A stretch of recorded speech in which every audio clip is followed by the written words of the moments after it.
فقط دولت مل جانا یہ فضیلت کا باعث نہیں ہے، ورنہ پھر اس دنیا میں سب سے افضل بندہ قارون ہوتا یا فرعون ہوتا، شداد ہوتا۔ فقط دولت مل جانا یہ کوئی ایسا نہیں ہے کہ اللہ نے کوئی عزتوں سے نواز دیا اس بندے کو۔ آج لوگ دولت مل جائے تو بس اسی پہ راضی ہیں، اللہ کا بڑا کرم ہے فقط دولت مل جائے۔ نمازوں کی توفیق نہیں ہے، نہیں جی اللہ کا بڑا کرم ہے۔ روزے یہ کھا جاتا ہے، یہ اللہ کا بڑا کرم ہے۔ زکات یہ نہیں دیتا اور جی اللہ کا بڑا کرم ہے، جی ٹھیک ٹھاک ہے جی۔ یہ جو انداز ہے نا، یہ پسندیدہ انداز نہیں ہے۔ مال بنیادی کردار ادا کرتا ہے نعمتوں کے لیے۔ تو جب کھانے اور پینے پر حساب دینا پڑے گا تو جس مال کے ذریعے سے وہ کھانا اور پانی ملا ہے اس مال کا بھی حساب دینا پڑے گا۔ اس لیے قیامت کے دن جو سوالات ہوں گے ان میں ایک سوال یہ بھی ہوگا، مال کہاں سے کمایا، کہاں خرچ کیا۔ دونوں باتیں پوچھی جائیں گی کہ کمایا کہاں سے ہے اور خرچ کس جگہ کیا ہے۔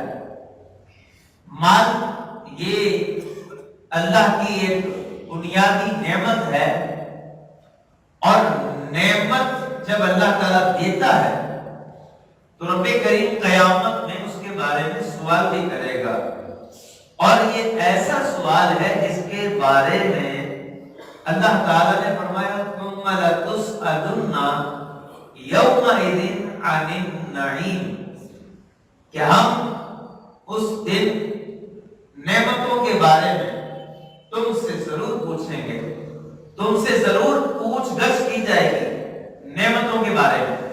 تو نعمتوں کے لیے ہم دیکھتے ہیں کہ ہم کپڑے نعمت ہیں تو پیسہ لگتا ہے، کھانا نعمت ہے تو پیسہ لگتا ہے، پانی نعمت ہے تو پیسہ لگتا ہے، گھر نعمت ہے تو پیسہ لگتا ہے، تعلیم نعمت ہے تو پیسہ لگتا ہے۔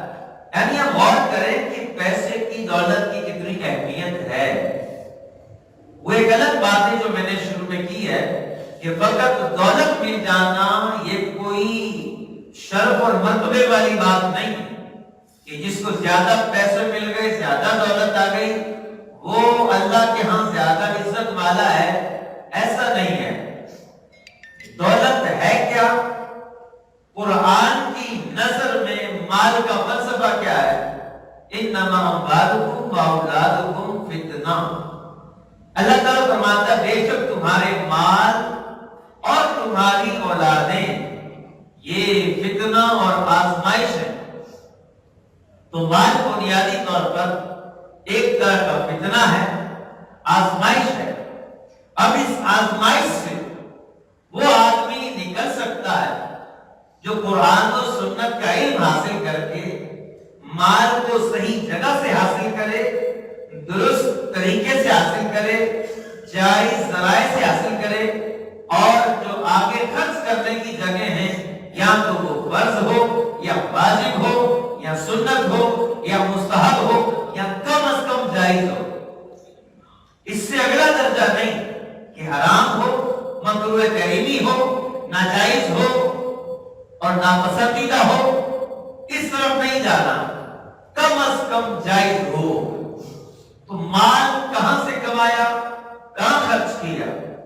اب مال خرچ کرنے کے اندر ہمیں اسلام نے تعلیمات دی ہیں، جیسا کہ آیت مبارکہ تلاوت کی ہے، لا تجعل یدک مغلولۃ الی عنقک، اپنے ہاتھ کو اپنی گردن سے باندھ کے مت رکھ، اس کو باندھ کے رکھ لے کہ خرچ ہی نہیں کر رہا۔ اور انسان کی فطرت ہے اذا مس الخیر منوعا، اللہ پاک فرماتا ہے جب انسان کو خیر، دولت، مال ملتا ہے تو وہ روک کے بیٹھ جاتا ہے، نہیں خرچ نہیں کروں گا۔ تو یہ انسان کو اللہ نے مال دیا ہے، اب اللہ پاک فرماتا ہے نہ تو کنجوس بن، نہ تو بخیل بن، نہ تو کنجوس بن کہ ہاتھ گردن کے ساتھ باندھ لیا، اور ولا تبسط ورنہ تو ہاتھ تو بالکل کھلا چھوڑ دے. اب آپ کو معاشرے میں کچھ بخیل نظر آئیں گے اور کچھ ایسے جو بہت اڑاتے ہیں, بہت مال خرچ کرتے ہیں. اب اللہ تعالیٰ فرماتا ہے کہ تم اتنا خرچ کر دو, اتنا زیادہ کر دو, پھر اس کے بعد کیا ہو جائے, فتقرضا ملوما محصورا, کہ خرچ اتنا کر دے کہ اس کے بعد پھر بیٹھا رہے تھکا ہوا, ملامت کیا ہوا کہ ہائے اب کیا بنے گا, سال خرچ کر دیا. اس لیے امام غزالی رحمۃ اللہ علیہ ایک مثال سے سمجھاتے ہیں کہ ایک انسان کے پاس 100 دینار ہیں اور اس کے اہل و عیال بھی ہیں, آل اولاد بھی ہے, ان کا خرچہ بھی ان کے ذمہ ہے, پھر بھی ولیمے میں 100 کے 100 دینار لگا دے. امام غزالی فرماتے ہیں یہ اسراف ہے, یہ سارا ہی سارا لگا دینا اور اس کے بعد کیا کرنا, ایسے بیٹھ جانا. ایک شخص نبی کریم صلی اللہ علیہ وسلم کی بارگاہ میں سونے کا انڈا لے کے آیا اور آ کے عرض کی, یا رسول اللہ یہ میں صدقہ کرنا چاہتا ہوں. نبی پاک کے سامنے منہ پھیر لیا, وہ ادھر سے آیا, یا رسول اللہ یہ قبول فرمائے. نبی پاک کے سامنے پھر منہ پھیر لیا, اس کے بعد پھر وہ دوسری طرف سے آیا. اب کی بات نبی پاک علیہ السلام نے اسے قبول کیا اور ساتھ ہی فرمایا کیا ہو گیا لوگوں, تم میں سے کوئی کیا کرتا ہے, سارا مال صدقہ کر دیتا ہے اور اس کے بعد جو ہے نا وہ بیٹھ کے پریشان بیٹھا رہتا ہے, سارے خرچ کر دیا. اس کو بھی منع کیا گیا کہ سارے خرچ کر دے اور اس کے بعد بھائی کچھ ملے گا, بھائی کچھ ملے گا, گزارا نہیں ہو رہا. اب قرضہ مانگ رہا, بھیک مانگ رہا ہے. قرضہ جو الگ بات ہے, بھیک کی ممانعت ہے. قرضے کی تو جائز صورتیں بھی ہیں, لیکن آپ یہ دیکھیں کہ تعلیمات نبوی کیا ہے, فرمایا کہ سارا ہی خرچ نہ کر دے, کیونکہ آقا کریم علیہ السلام جانتے تھے کہ اس کے پاس جو بندہ لے کے آیا ہے اس کے علاوہ کچھ نہیں ہے.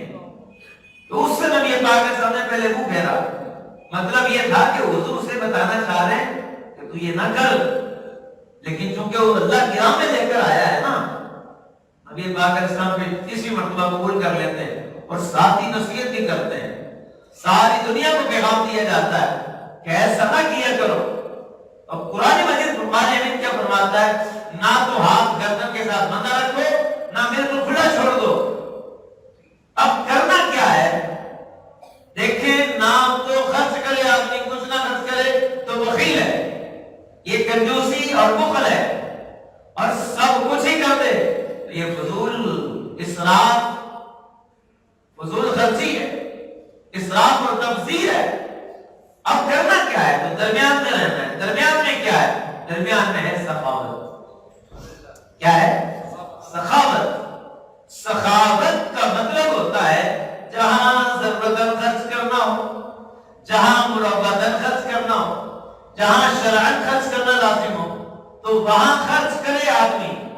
ٹھیک ہے, جہاں ضرورتاً خرچ کرنا بنتا ہو, جہاں مربتاً خرچ کرنا بنتا ہو, جہاں شرعاً خرچ کرنا بنتا ہو وہاں آدمی خرچ کرے, وہ سخی ہے. اور جو یہاں نہ کرے, گناہ کے کام میں خرچ کرے اور نہ حق خرچ کرے, یہ ہے کہ اسراف. اور جو آدمی بالکل نہ خرچ کرے, کہیں نہیں خرچ کرتا, بالکل ہی بند ہے, تو وہ پھر آ گیا کنجوسی اور بخل کے اندر. تو افراط اور تفریط کے بیچ میں رہنا اعتدال, میانہ روی. نہ تو آدمی اسراف کرے, نہ بخل کرے, بلکہ سخی رہے. اور سخی میں نے بتا دیا کون ہوتا ہے, شریعت اس پہ لازم کرتی ہے تو خرچ کرے, مربت تقاضا کرتی ہے خرچ کرنا چاہیے, خرچ کرے. عادتاً وہاں خرچ کیا جاتا ہے, روٹین وائز لوگ اس میں خرچہ کرتے ہیں, مطلب گناہ نہ ہو, روٹین وائز وہ گناہ نہیں, ایک جائز کام ہے اور وہاں خرچ کیا جاتا ہے. ضرورتاً ایسی جگہوں پہ خرچ کرنے والا سخی ہے. اور ہمارے نزدیک سخی پتہ کون ہوتا ہے, جو ہمارے اوپر خرچ کرے. اور کنجوس کون ہوتا ہے, جو ہمیں نہ کھلائے. دنیا جہاں تو کھلا لو, پھر ہم کہتے ہیں احمدآباد میں ریوڑی اپنا یہ باتیں کر کے ہم جو ہے نا اپنا دل ملا لیتے ہیں، یا یہ کہہ لیں کہ انگور کھٹے ہیں، وہ والا محاورہ ہم پر صادق آ جاتا ہے۔ تو یہ عجیب و غریب ہم نے ڈیفینیشن بنا لی ہے سخی کی، کہ سخی وہ جو ہم پہ خرچ کرے اور کنجوس وہ جو ہم پہ خرچ نہ کرے۔ تو یہ نہیں ہے تعریف جو شریعت نے ڈیفینیشن رکھی ہے، ہمیں اس سے ماننا ہے۔ اب آئیں اسراف کی طرف کہ آدمی اسراف کرتا کیوں ہے؟ اسراف ہو تو بہت رہا ہے، بہت زیادہ اسراف ہو رہا ہے۔ ابھی آپ وضو خانے میں چلے جائیں، آپ کو نظر آئے گا حضرت سعد بن وقاص رضی اللہ تعالیٰ وضو کر رہے ہیں، نبی پاک علیہ السلام پاس سے گزرے، فرمایا یہ کیسا اسراف ہے؟ عرض کیا رسول اللہ کیا وضو میں بھی اسراف ہوتا ہے؟ نبی پاک علیہ السلام نے فرمایا ہاں، اگرچہ بہتی نہر پہ وضو کرو، جتنا ضروری ہے اتنا پانی استعمال کرو، نہر بہہ رہی ہے، بہت ہے پانی، اللہ کی مرضی، سمندر بہائے دریا بہائے، بندے تو نے کیا کرنا ہے؟ تیرے لیے اور حکم ہے، تو نے کیا کرنا ہے؟ نبی پاک علیہ السلام نے فرمایا اگرچہ بہتی نہر پہ ہو تم نے وضو میں بھی اسراف نہیں کرنا۔